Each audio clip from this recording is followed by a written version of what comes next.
Bien, hola otra vez.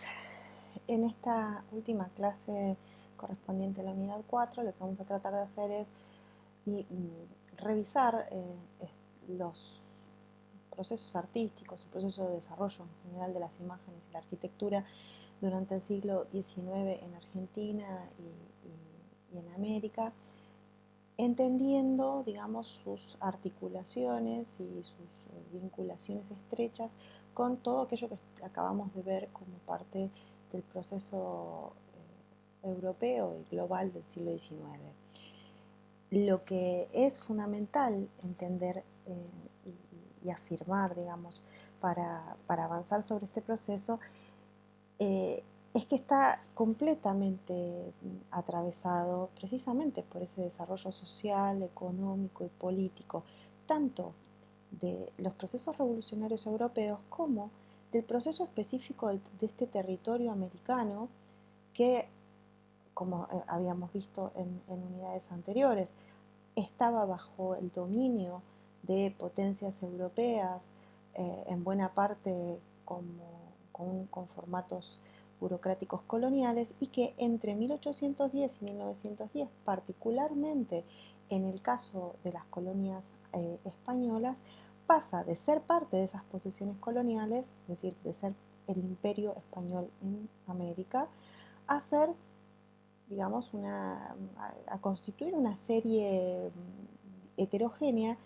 de países soberanos y autónomos, es decir, de nuevas, en la mayor parte de los casos, de nuevas repúblicas que van a tener que, una vez instalados sus procesos de independencia, organizarse internamente y a la vez insertarse en ese mundo económicamente globalizado y en el que se expande rápidamente el desarrollo de la revolución industrial. Esta situación general no es algo, lo que vamos a ver aquí, si bien lo vamos a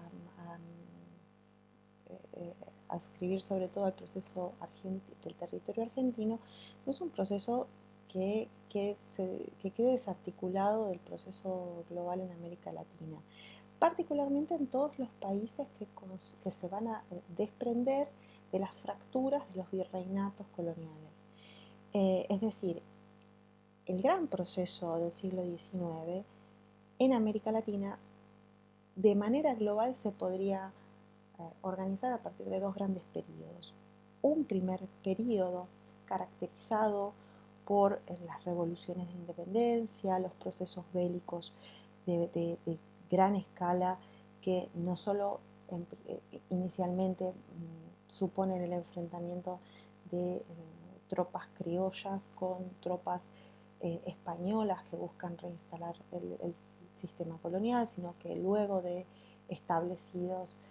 los procesos de independencia se van a continuar en distintas guerras civiles, sino también toda una serie de conflictos que se van a derivar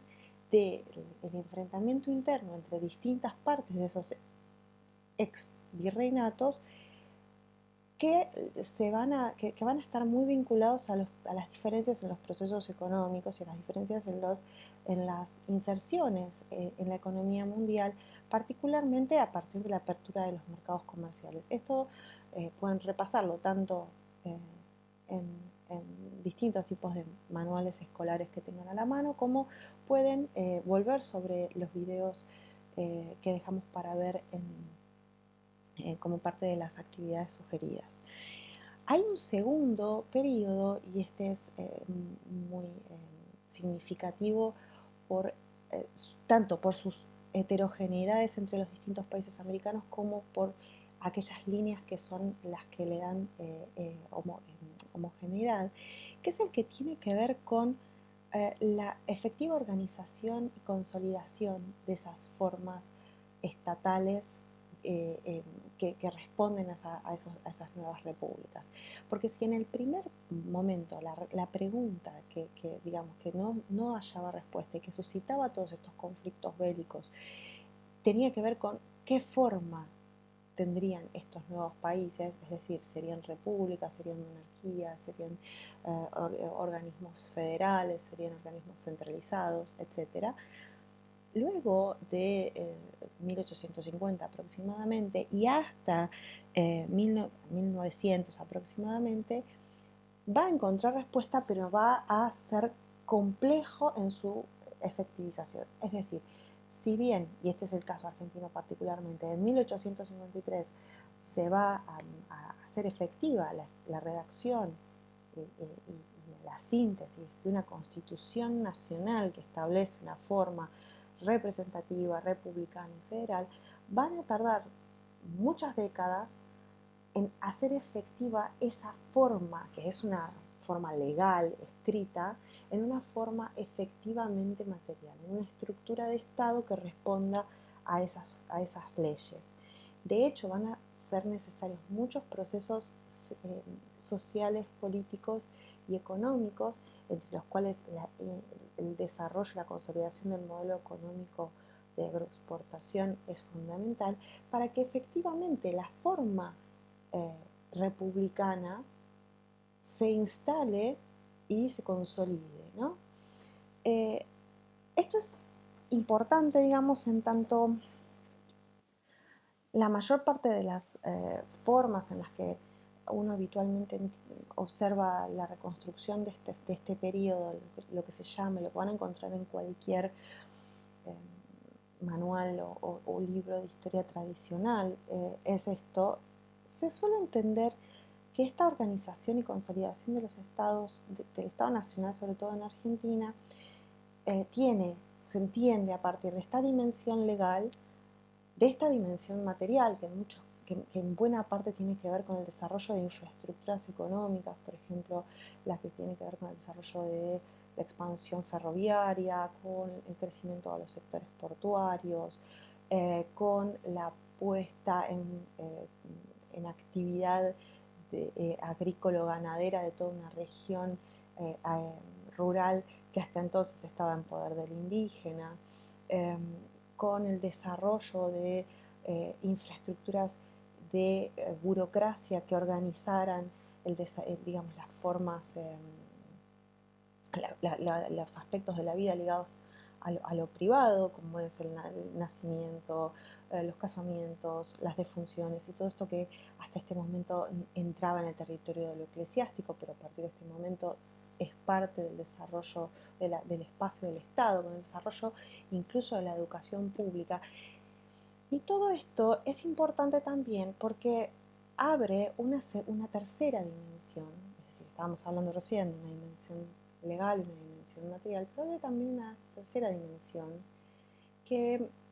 es donde se inserta o donde tiene sentido en estudiar o revisar la función de las imágenes, que es la dimensión simbólica. Si bien, digamos, claramente son de mucha trascendencia, de mucha importancia toda esta redacción y ejecución del cuerpo jurídico, todo el desarrollo digamos, de los códigos civiles de comercio, la transformación social súper profunda que implicó la implantación de leyes que estimularan la inmigración europea, el desarrollo de, digamos, sistemas de transporte que movilizaran tanto a las personas como las materias primas por el territorio, hay también una construcción, una estructura simbólica que va a ser la que posibilita que también en ese momento se definan ciertas características que tienen que ver con la identidad argentina, con la identidad nacional, entendiendo como identidad algo construido, es decir, algo que no surge, digamos, no está dado, que es un proceso y que no es un proceso ingenuo ni inocente, sino que es un proceso que está muy vinculado a las estructuras del poder y a las diferencias digamos, en la posición de poder. Es por eso que a nosotros nos parece fundamental entender cómo en Argentina, pero atención, porque esto no es algo que solo sucedió en Argentina, como vamos a ver, esto es parte también de los procesos americanos en general. Las imágenes y la producción estética en general, entre la que por supuesto incluimos la arquitectura, van a ir haciendo más complejo y transformando en general sus funciones, sus temas, inclusive sus condiciones de producción y de circulación. Si durante todo el proceso colonial lo más habitual era la producción de imágenes ligadas al mundo de lo religioso, en este momento y a partir digamos, de los procesos de independencia, la imaginería, la iconografía en general va a adoptar toda una serie de formatos y de temas diferentes. De manera general, lo que podríamos decir es que, aunque en términos técnicos y estéticos, la pauta general va a estar ligada al desarrollo europeo, y esto es algo muy importante entender, porque es una de las tres patas que sostienen digamos que atraviesan toda la interpretación del arte americano y argentino del siglo XIX. Por un lado está digamos, este anclaje a lo europeo, es decir, la mirada europea, pero también el desarrollo de las artes en Europa, y ahora vamos a explicar un poco esto, ¿no? Pero a su vez hay algo que, y este es un segundo eje, hay una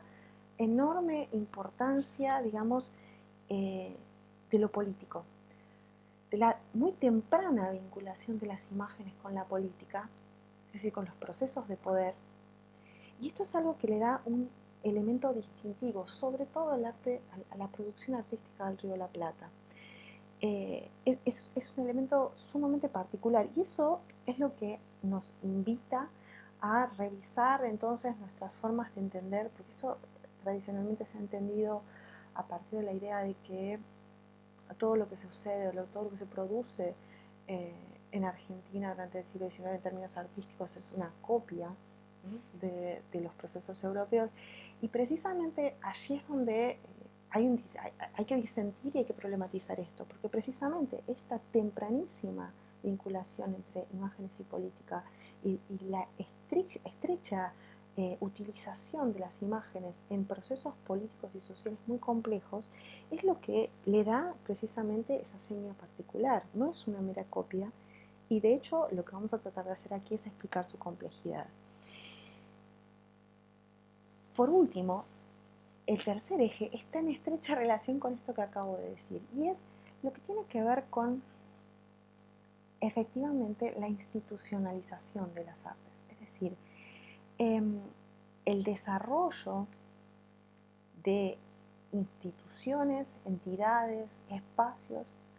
que tanto se destinan al efectivo trabajo autónomo con las artes, como puede ser las academias de formación de artistas, los museos nacionales, los espacios de exhibición como los salones, las primeras galerías inclusive, pero que están muy estrechamente vinculados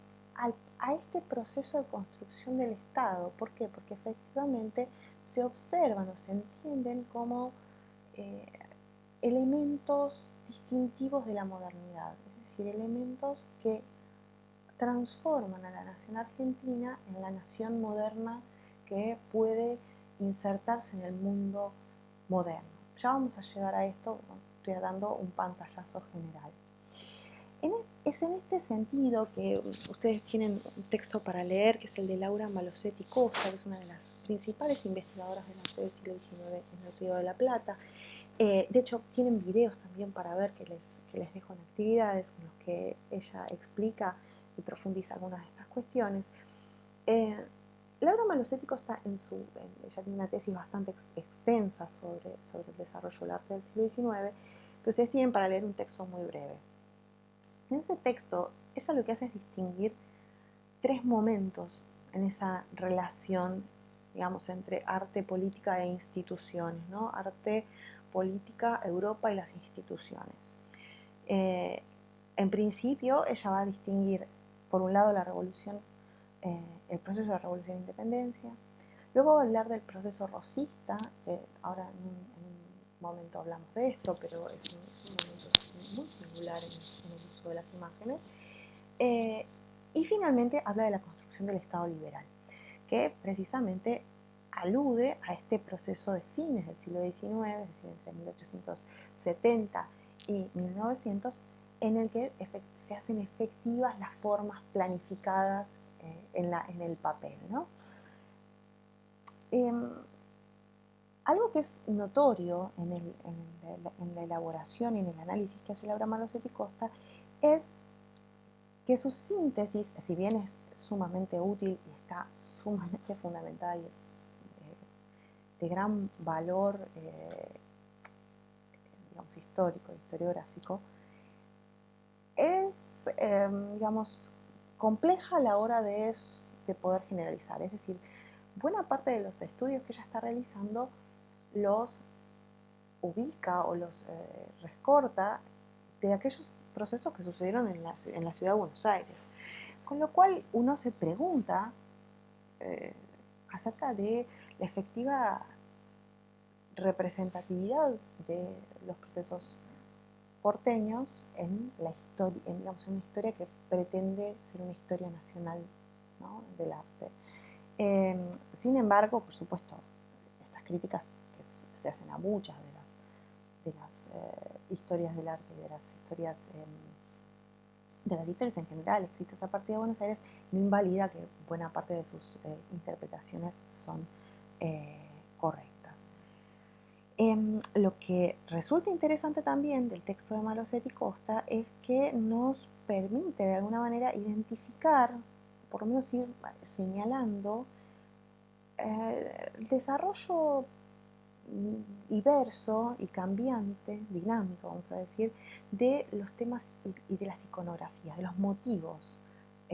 sobre todo de la pintura, porque lo que más va a trabajar Malosetti Costa es la pintura, que no quiere decir que no hubiese escultura y muy significativa, pero en principio ya va a trabajar la pintura. ¿Por qué? Porque precisamente está entendiendo cómo, o buscando entender y explicar cómo esos motivos iconográficos, esos géneros, se van a estar transformando, atravesados todo el tiempo, tanto por esta movilidad política, es decir, por esta, en principio, estas inestabilidades, estos conflictos bélicos, estos procesos de debate y de enfrentamientos entre provincias, pero también por estas otras dos cuestiones. Una, la que tiene que ver con la centralidad de lo europeo, tanto como modelo cultural como en tanto eh, espacio de formación para los artistas. Y finalmente por el desarrollo de estas otras instituciones específicas. El resultado, digamos, de esta triangulación constante es sumamente original, es una combinación sumamente original, y lo que en definitiva, digamos, nos va a permitir es observar esa singularidad del proceso americano. En definitiva, también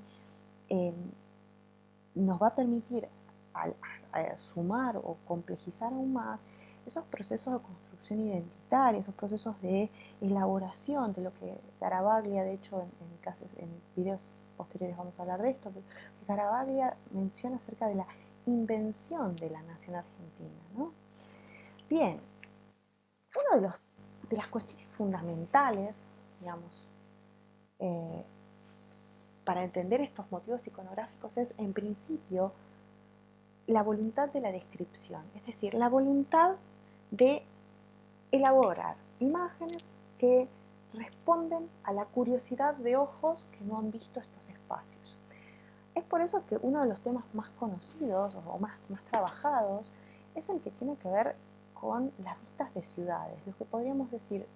en un género más amplio, los paisajes, tanto paisajes urbanos como paisajes rurales. Ya de por sí eran géneros, hay que decir que eran géneros bastante utilizado ya hacia fines del periodo colonial, sobre todo porque se habían, digamos, generalizado ciertas prácticas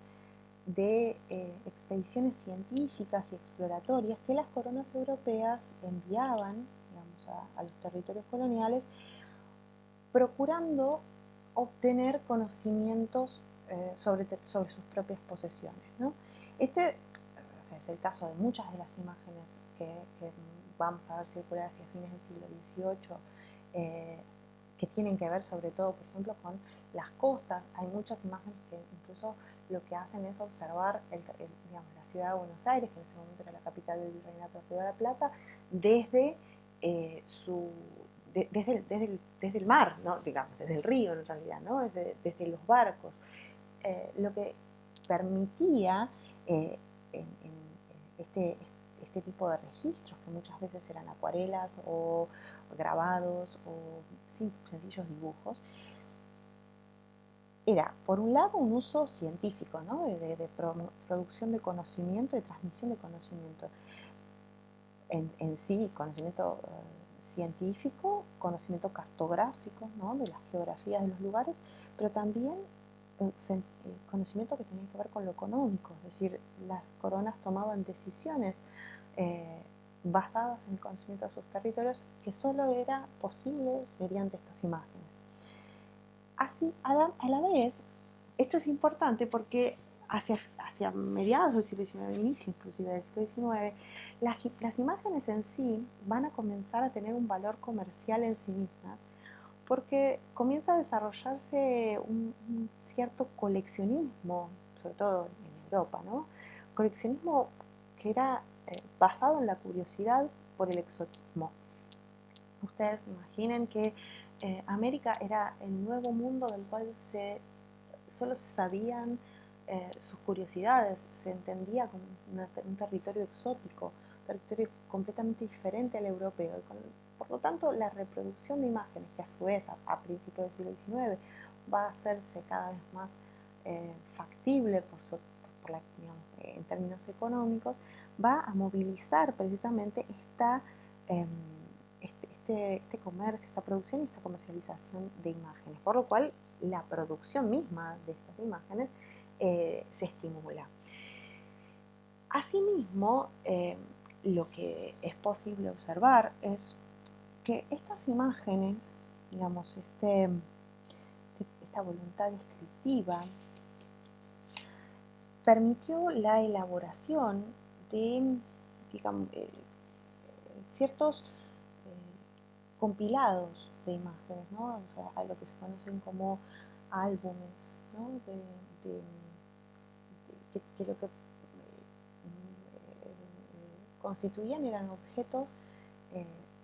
que satisfacían tanto esta curiosidad como se insertaban en un mundo de una cultura gráfica que comenzaba a ofrecer este tipo de elementos. En este caso, por ejemplo, una imagen de Carlos Pellegrini, ya, digamos, avanzado el siglo XIX, es precisamente digamos, un buen ejemplo de todas estas cuestiones. Por un lado, precisamente de, digamos, esta voluntad descriptiva y esta representación del paisaje urbano. Yo estoy viendo acá el centro de la ciudad de Buenos Aires, ya caracterizado con el edificio de la catedral y la pirámide de Mayo. Pero también lo que puedo ver es cómo precisamente se generaban estas imágenes. ¿Por qué digo esto? Porque Pellegrini en realidad era un ingeniero francés que había sido contratado por el gobierno de Rivadavia para realizar obras públicas en Buenos Aires. Pero a su vez, en tanto su formación de ingeniero incluía las artes, ciertos conocimientos de dibujo, desarrolló toda una serie de, digamos, imágenes que compiló y luego hizo circular en distintos álbumes, ¿no? Esta obra, que es, de hecho se llama La Catedral, porque ese es el elemento distintivo que puedo ver en la representación, no solo es una vista de Buenos Aires, sino que también nos permite ver esto que decíamos acerca del impacto de la situación política, precisamente en la estética de ese espacio urbano que aparece representado allí, ¿no? Eh, Hoy puedo hacer esta comparación a partir de una fotografía de la Catedral de Buenos Aires, como la que tengo en la pantalla a la izquierda, pero a partir mismo de esta imagen de 1829 yo puedo hacer este análisis porque fíjense que en la fachada de esta iglesia, que es un templo religioso, lo que yo veo es la utilización muy temprana del lenguaje neoclásico. Fíjense, en 1829 y ya en Río de la Plata lo que estoy viendo es la utilización de ese frontis y esa columnata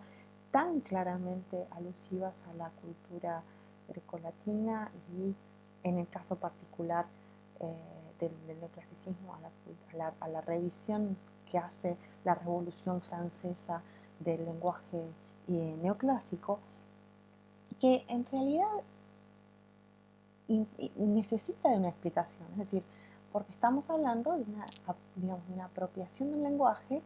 que tiene mucho que ver precisamente con un debate político de la época, que era el debate entre Rivadavia y la Iglesia Católica acerca de el carácter laico del Estado. Ahora, esto a la vez lo que de alguna forma también me permite es pensar cómo es que se producía la circulación de estas, de estos personajes que tenían estas capacidades para el dibujo, ¿no? o particularmente en el caso de Pellegrini, para esta construcción también, ¿no? Ingeniero. ¿Y cómo es que esto sucedía? Y esto tiene mucho que ver con algo que Roberto Amigo menciona en sus interpretaciones, que es que digamos, desmontado el sistema del virreinato, el sistema colonial, caído, digamos, ese sistema en el Río de la Plata, se hace evidentes dos cuestiones. Por un lado, la necesidad de la producción de imágenes, pero también se hace necesaria la, formación, o por lo menos contar con artistas o aficionados que tuvieran las capacidades para la producción de imágenes. Y esto no era algo menor, es decir, en ese momento Río de la Plata todavía no se había desarrollado al punto que luego vamos a observar y no contaba entre eso, no tenía una gran cantidad de individuos con estas habilidades, con lo cual las primeras imágenes que yo voy a observar van a estar siempre ligadas a lo que se conocen como pintores viajeros, que eran precisamente este tipo de personajes que llegaban a la Argentina, o del territorio americano, y circulaban por el territorio generando imágenes, tanto por encargos, europeos o no, tanto por ser actividades complementarias a sus otros trabajos que realizaban encargados por los estados, como el caso de Pellegrini, incluso van a hacer, de alguna manera, actividades complementarias a sus trabajos de arquitectura en muchos casos, que tienen que ver precisamente con la construcción y la edificación de los edificios de Estado, ¿no? Es decir, que en este proceso, si bien lo que prima son iconografías descriptivas, ¿no? Como es en este otro caso, el caso de Essex Vidal también. Essex Vidal es un pintor, también un pintor viajero, Essex Vidal, que va a generar una gran cantidad de ilustraciones, fíjense cómo se llaman, ilustraciones pintorescas de Buenos Aires y Montevideo. Circula durante un buen tiempo por el Río de la Plata, va generando estas imágenes y luego las va a compilar y las va a publicar en Europa en una especie de álbum ligado precisamente a su viaje al Río de la Plata. Eh, es interesante toda esta cuestión de lo descriptivo porque además introduce algo que va a generar cada vez más, digamos, se va a ir convirtiendo en una especie de género por sí mismo, que es lo que se conoce como el género de trajes y costumbres, o el género costumbrista. Si ustedes se fijan en esta imagen, lo que yo puedo ver es que, además de representar la vista de Buenos Aires, el mercado, de hecho, el mercado de Buenos Aires, a diferencia de esta donde lo humano o con las características de la población se representan pero de una manera mucho menor, en esta adquieren mucho más protagonismo las representaciones que tienen que ver con el detalle de sus habitantes, las formas en las que se visten, cuáles son sus actividades, cuáles son sus ocupaciones, qué tipo de hábitos tienen, cómo es ese espacio en el que se mueven, es decir, cómo es la cotidianeidad. Esto que se conoce como ese género costumbrista o escena costumbrista también es una iconografía descriptiva, por supuesto, es una descripción de lo que es típico y lo regional. Ahora, es sumamente interesante porque toda esta producción, que no solo está hecha por europeos, porque digamos son los que están circulando aquí con los conocimientos digamos, disponibles, sino que está hecha a partir de la mirada curiosa del europeo, es decir, está pensada para un público europeo. Son una suerte, digamos, lo que dice Laura Malosetti Costa es que son como una suerte de taxonomía mundial, ¿no? Es decir, como una especie de catálogo de las curiosidades del mundo, que se suma a los catálogos de curiosidades del mundo que también se producen sobre otras regiones como África, la India. El acento aquí está puesto en lo exótico y lo pintoresco de sus habitantes, de esos habitantes que son de un mundo desconocido. Esta digamos, línea del costumbrismo se desarrolla con muchos matices a lo largo de buena parte del siglo XIX, entre ellas con este tipo de cuestiones, e incluso con, digamos, formas como esta, ¿no? Que tienen que ver con la reproducción de lo que se conoce como el habitante de la Pampa, que ahora vamos a llegar allí, pero también, digamos, van a tener mucho que ver con el desarrollo de miradas ya no tan ligadas a la mirada europea, sino ya reversionando el género para vincularlo a la mirada local, ¿no? Es decir, a la mirada americana. Fíjense, este es otro caso, ¿no? Que a diferencia del caso de Buenos Aires, en el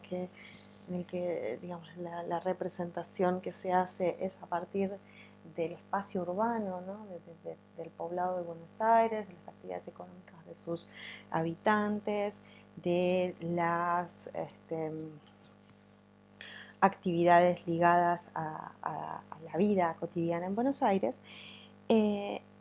el caso mexicano, por ejemplo, donde también se trata de un pintor viajero, como fue Rugendas, que también anduvo en un rato vamos a ver otras obras donde también anduvo por parte de la Pampa Argentina, luego terminó en Chile. Rugendas lo que hace es una representación también que tiene que ver con lo descriptivo, fíjense el detalle y el empeño puesto en la representación de la vegetación del Valle de México, ¿no? En el claro interés descriptivo por el espacio, por cómo es ese espacio del Valle de México y digamos, la ubicación del lago Texcoco, incluso allí hacia el fondo se ve el Popocatépetl, es decir, hay una voluntad de describir y de transmitir cuáles son las características específicas, pero también hay una voluntad de representar lo costumbrista. Fíjense que allí, si bien también en una proporción mucho menor, vemos la representación de la población criolla mexicana en su ambiente rural, ¿no? Estas son imágenes que incluso lo que se suele decir es que son visiones que oscilan entre lo exótico, lo científico, lo pintoresquista e incluso lo ingenuo. Es decir, una cierta mirada que despoja a todos estos, a todas estas escenas y a todos estos sectores sociales de aquello que pudiera insinuar el conflicto, que pudiese hacer visible las situaciones conflictivas o las situaciones de desigualdad o de vulnerabilidad. El gaucho, en este caso los trabajadores y el entorno rural, se representan a partir de, en principio, composiciones sumamente, digamos, ligadas a lo tradicional a esta altura, ¿no? A la representación academicista, pero no se hace ningún tipo de valoración que trascienda la mera representación del motivo. Esto vamos a ver que progresivamente va a ir desplazándose, pero en principio lo que suele observarse es que estas miradas de los pintores viajeros, esta producción de imágenes de los pintores viajeros, promueve o produce una forma de representación de lo identitario que enfatiza o que genera estas suertes de tópicos, ¿no? Como construcciones fuera del tiempo y del espacio en algún punto, porque las despoja de sus aspectos conflictivos. Y que estas imágenes, en general, suelen ser imágenes que no han perdido su eficacia y su circulación, porque de hecho existe toda una tradición de la escena costumbrista que se mantiene incluso hasta el presente. Ahora, no todas las escenas costumbristas van a continuar con este tipo de formato, ¿no? Este tipo de formato ingenuo o naif. De hecho, y esto es sumamente llamativo, sobre todo entendiéndolo en su vinculación con el proceso político, el género costumbrista, a partir de, digamos, de la instalación del fenómeno del rosismo, del sistema de gobierno de Juan Manuel de Rosas, va a ir progresivamente adoptando o ligándose a estos usos políticos más fuertes de la imagen, ¿no? En el caso de Carlos Morel, que fue uno de los pintores más ligados al sistema de gobierno rosista, la escena que genera aquí en la payada, en la pulpería, es descriptiva. Por supuesto, es una escena de una actividad que representa una actividad social típica de la zona rural en la época, es decir, el desarrollo de un momento de sociabilidad ligado al ocio, ¿no? de los habitantes rurales. Sin embargo, ya desde el título y el uso del color que ahora vamos a tratar de explicar, la obra no es ingenua, es decir, la obra refiere de una manera más o menos evidente a una situación política, al gobierno de Rosas y particularmente a las enormes disputas y enfrentamientos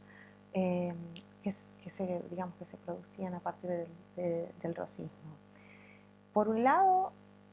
bueno, en principio, claramente la utilización del rojo y de el engamado de buena parte de la obra en tonalidades de rojo,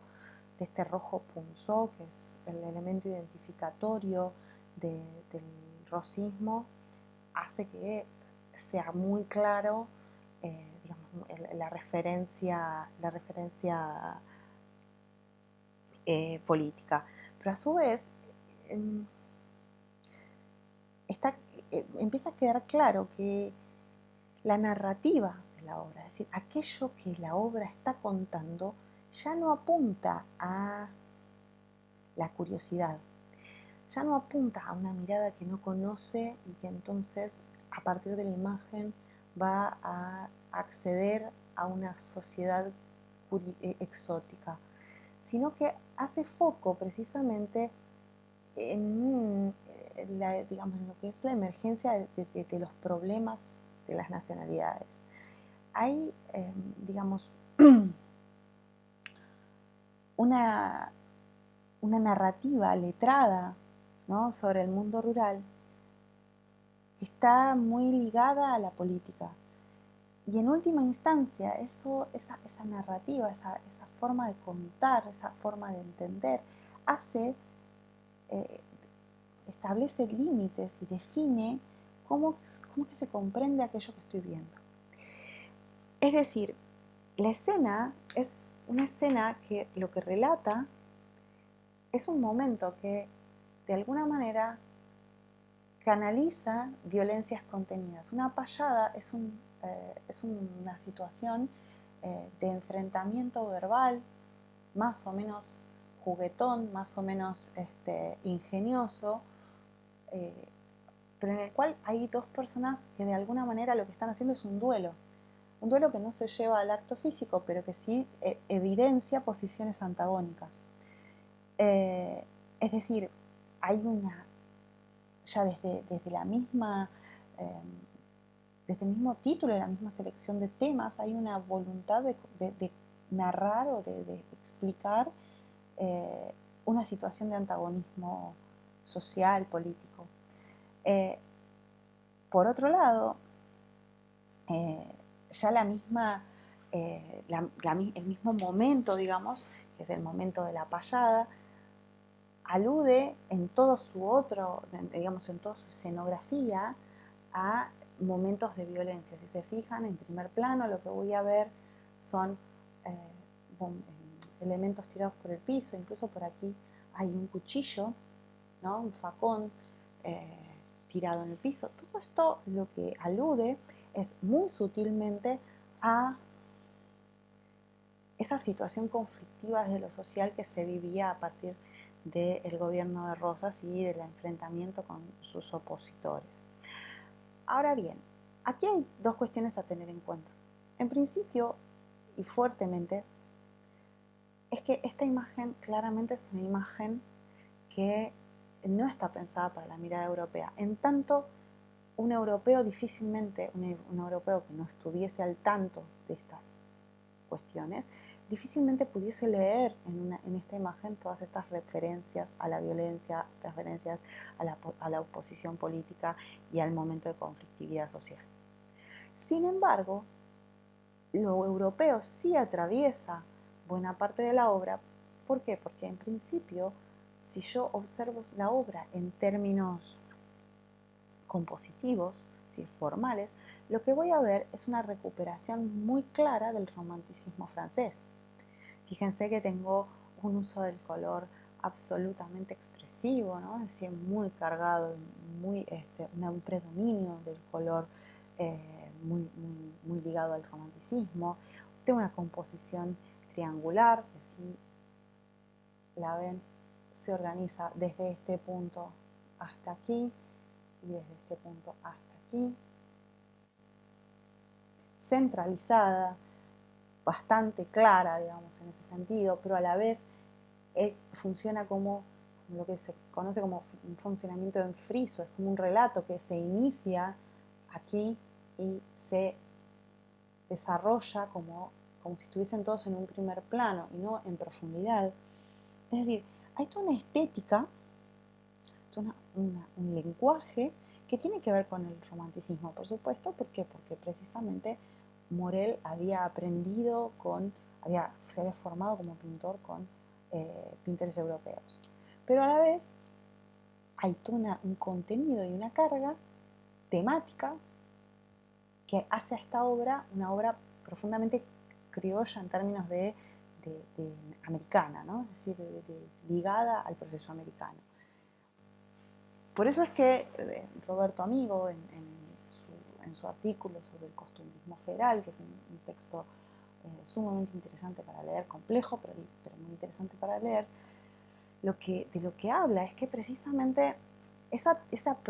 premisa de la descripción, es decir, el problema de la descripción, luego, digamos, de la Declaración de las Independencias y en el momento de la crisis de los gobiernos postrevolucionarios, se va a ir, digamos, de alguna manera trasladando, ¿no?, hacia otro tipo de narrativas, hacia otro tipo de imágenes. Y se va a ir trasladando precisamente porque si bien sostienen, digamos, el género costumbrista, sostienen, digamos, la tradición costumbrista, son narraciones que ya no tienen como función la búsqueda de lo descriptivo, sino la búsqueda de digamos, la narración de lo político. No estamos hablando todavía de artistas comprometidos, para nada, no estamos hablando de compromisos políticos en los términos en los que vamos a hablar en el siglo XX, pero sí estamos hablando de una serie de obras que a partir de formas o géneros descriptivos promueven o producen temáticas que no tienen que ver con lo descriptivo, sino precisamente con lo político. El género de tipos y costumbres o de trajes y costumbres se vuelve entonces digamos, una forma de hablar de la política que solamente funciona en tanto circula en un espacio que puede comprenderla, como es el espacio, digamos, del Río de la Plata, el espacio americano.